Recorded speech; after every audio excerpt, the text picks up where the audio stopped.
Hi, my name is Lindy Jung. I am a speculative writer. I make videos on this channel mostly about writing, sometimes about books, and even more occasionally about travel.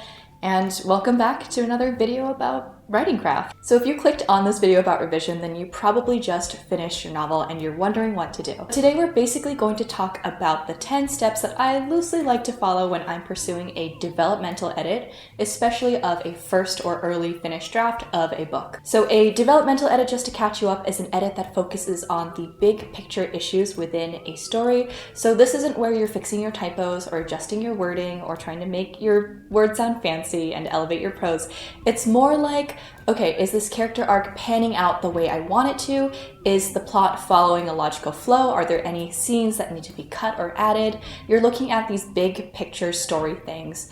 You're strengthening the core of your story itself, not just the book. And then from there, you can kind of pursue a more fine-tuned, granular line edit or copy edit. Developmental editing is the main part of revisions for me. It takes up the majority of my revising time.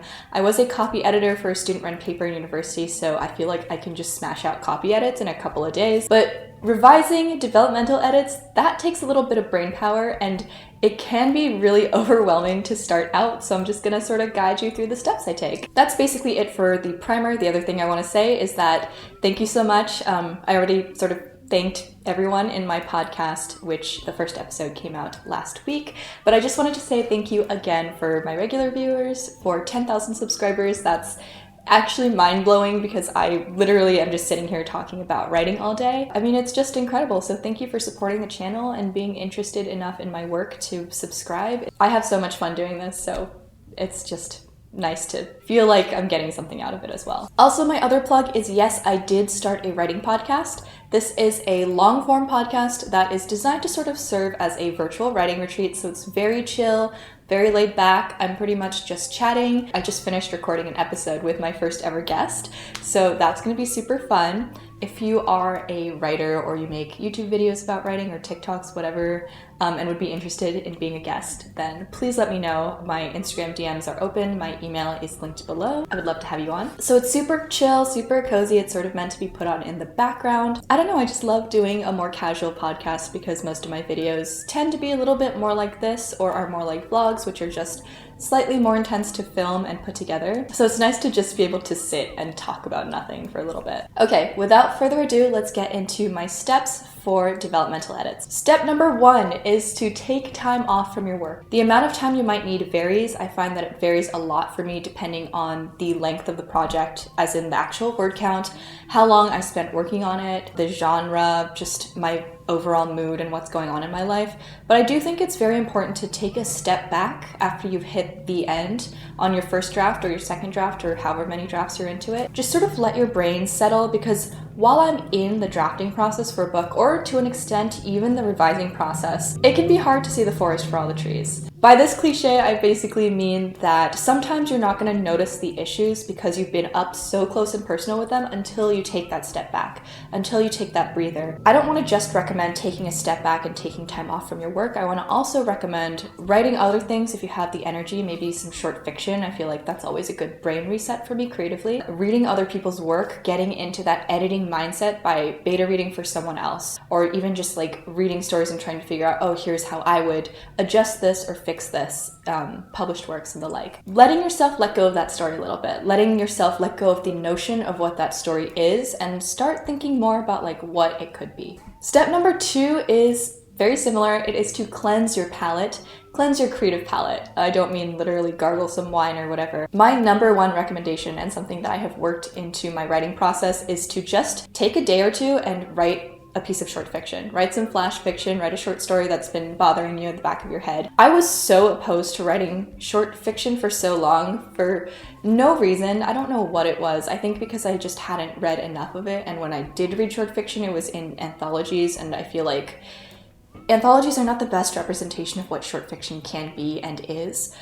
So my recommendation, and something that I found has been really helpful, is even if it's not good, even if you have no goals for it, write a short story from beginning to end. I highly recommend this. I don't know why, but it's such a good palate cleanser. Once you finish that short piece, you don't have to take as much of a buffer time and you can go back and revise it, and that puts you into that revising headspace. And also just seeing a story that you put out into the world, however informally, as a complete narrative, as a complete story, and looking at your tics and your habits and seeing how you like to compose a story and what habits you may fall into. Something about seeing that in a short fiction format really helps me approach revising longer works like novels from a new light, from a new angle. I don't know, it just does something to my brain. So if you haven't tried this, highly recommend it. Step number 3, once you've taken your time off, once you've cleansed your palate and you feel refreshed and you feel good about it, reread your book from start to finish. I recommend doing this in like a PDF so you can't actually go in and edit. With typing, if you really feel inclined, you can get like a sticky pad and take notes, but I think it's very important to, again, get a complete picture of the story you've written and figure out exactly what you've got going on. And the only way to do that is to read it from start to finish as if it is a full finished book. If you're like me and your first drafts are kind of a mess, this might be annoying to do, but it is very important. Number 4, you can do this while reading your book. It might take a little bit more time. I recommend doing one read through and then doing another pass with this technique. What I want you to do is basically write a chapter by chapter or scene by scene outline of every important beat that happens. And if you feel inclined and if it works for your story, you can sort of like start to draw the connecting dots, figure out where that connective tissue lies, figure out how one scene leads to the next. If you're having trouble writing scenes that sort of follow a logical pathway or seem more like a collection of scenes as opposed to a series of events, then I highly recommend checking out my other video about the 3 C's: circumstance, conflict, and consequence. I feel like every time I recite the 3 C's, I say something a little different. The basic idea, and this is something that's really helped me approach scene by scene revisions and understand the flow of my scenes, is that every action a character takes is supposed to have some sort of consequence. And that leads into the next scene and the next conflict, and so on and so forth. I feel like there's always at least a couple of superfluous scenes. Don't be afraid to kill your darlings, cut them if you can't figure out how to make them work into that logical sequence of events. Step number 5 is also kind of merged into step number 4 for time's sake, and it's to basically map out your character arcs and your subplots. I think the character arc side of this is more important. You want to make sure that you're hitting the right beats in your character's growth, and this is just separate from the other one where you're mapping out the chapters and scenes, because that's what's happening on the page. Character arcs tend to occur in a more nuanced way.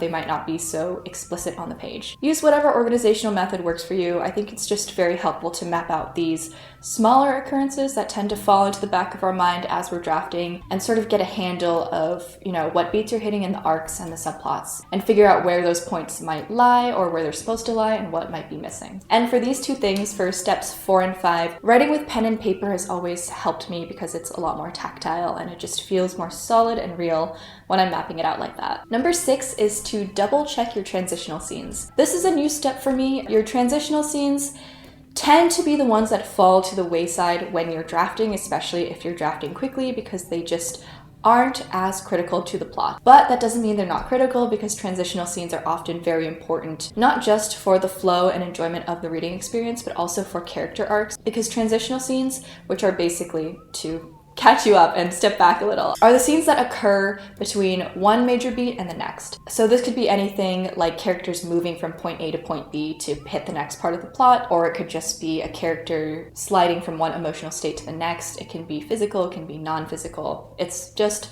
one of those scenes where nothing is directly happening and you're kind of just like moving things along. I always dismiss transitional scenes. I recently had a revelation, and it's that these are very important for furthering your character's emotional arc and also are very helpful for solidifying emotions in general. These can be moments of introspection, of quiet conversation that furthers character development. Even if they do not drive the main plot forward, they are still very important components of the story. Like I said, they tend to fall by the wayside, so just make sure you're keeping an eye on those scenes as you're starting to revise, just in order to ensure that they're still serving some sort of purpose to the story and aren't just a description of the main character on the subway for 2 hours. Becoming aware of transitional scenes and becoming aware of, one, how often you use them and how effectively you use them is going to solve a lot of pacing issues. Most of my pacing issues in novels come from the fact that these scenes tend to fall a little flat because I wasn't paying enough attention to them, and allowing them to fulfill as much purpose as possible. Step number 7 is to make sure that all of your major scenes are pulling their weight. My general rule of thumb is that the majority of scenes that occur within the main body of your plot, as in scenes that further your plot along, they should result in some sort of change. This could be change in status quo for the characters. This could be change in the characters themselves. All of these changes have to be a direct result of the action that occurred within the plot. And I don't just mean like fighting action, but also any sort of emotional conflict. Any of the conflict that occurred in that scene, and all of your scenes should have some form of conflict. Even if it's very, very subtle, you want to make sure that something is happening. Some sort of consequence occurs due to that scene, that major scene or beat, because that is going to create that momentum in the story, and that's going to make the reader want to keep reading to find out what happens next, what happens as a result of this. Number 8, or step number 8, is to start looking for theme, and also specifically for areas in your story where you can strengthen the theme. As you're starting to consider your story as a whole, theme is inevitably going to come to mind. You may have had an idea for your theme starting out with the drafting process, or it may have come to light only as you finished. Doesn't matter, you're probably going to have a general idea of your theme at this point. If you're having trouble identifying your theme, I guess I'll have to make a video about that. I don't know. It's something that I struggle to articulate because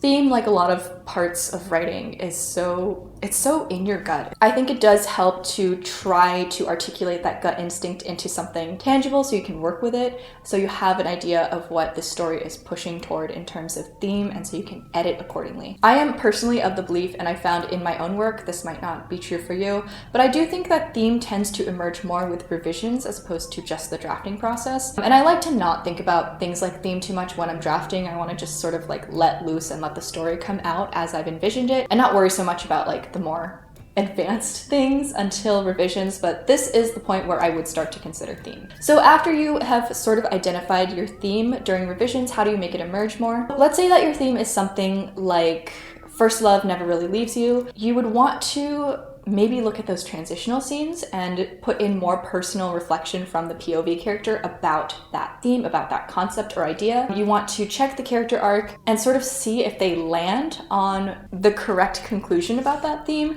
That sounds weird. It makes it sound like theme is about like morality or a lesson or something. It isn't necessarily that, but you want to make sure the character arc sort of falls in line with your theme as well. If you've been able to identify your theme based off of your first draft, then you probably have some scenes that really exemplify it. You could highlight those scenes or make them more important and have them lead to these really pivotal moments. Something like that. Just basically amplify what's already there, add in some introspection, add in some other scenes that highlight the theme, make sure that your character arc is working with the theme and not against it, and just, I don't know, kind of follow your gut. Step number 9 is really more advice, and this is just don't worry too much about line and copy edits. I personally cannot stop myself a lot of the time, but I think it's really important to not hyperfixate on those little details because one, you might be changing or removing entire scenes, and if you've spent a lot of time just perfectly fixing up the verbiage of a particular scene only to cut it, that's a waste of time and energy. It just is going to distract you from the big picture elements that you really need to be focusing on at this stage. Again, working off of a PDF that you cannot edit is very helpful, and then taking notes by hand is very helpful. You know, I should follow my own advice really on this one, but just be aware that that's something that you don't want to be focusing on right now. Step number 10 is take your time. I guess this one is also sort of more of a tip, but developmental edits do take time, and good developmental edits especially take time. This is one of those things where you really can't rush it. I think that you can rush drafting and you can rush like later stages of editing, but this first developmental edit, when you're really starting to see your story as an entire entity and also identify what you want your story to be, what direction you want to push your story in, this is so important. And I think to get to know the story that you put on the page and the story that you're seeing in your head, you just need to take your time with this. Unless you're on a deadline, there is no need to rush this. Take your time. I'm gonna say it again and again. Take your time. You can rush line edits. You can rush copy edits. You can't rush developmental edits. And most likely you're going to end up doing multiple rounds. But if you take your time with this first one, then you're diminishing the number of rounds you have to do. All right, that is the video. Thank you so much for tuning in. Again, I have a podcast. The first episode is up now if you want a little bit of friendly background noise while you write. Our second episode will be coming out Next week, I'm gonna do about 2 a month, so 1 every 2 weeks, and then I have like 1 guest per month. And again, if you want a guest, feel free to reach out. You don't have to be published or anything, just if you have a topic that you're interested in, if you're passionate about writing, and you're comfortable being on camera for like an hour tops. It went a little over, maybe 2 hours sometimes. Then just let me know. I didn't say my usual thing, which is that prescriptivist writing advice is for the birds. It is for the birds. You can take or leave this advice as you'd like. I by no means want to tell you how to developmentally edit your story. Every story is different, every writer is different, and I do not follow all 10 of these steps perfectly every time anyway. So just take this advice with a grain of salt, apply it as you'd like, and don't worry too much. You will get your story done and it will be great. Well, thank you so much again, and I will see you next time. Bye!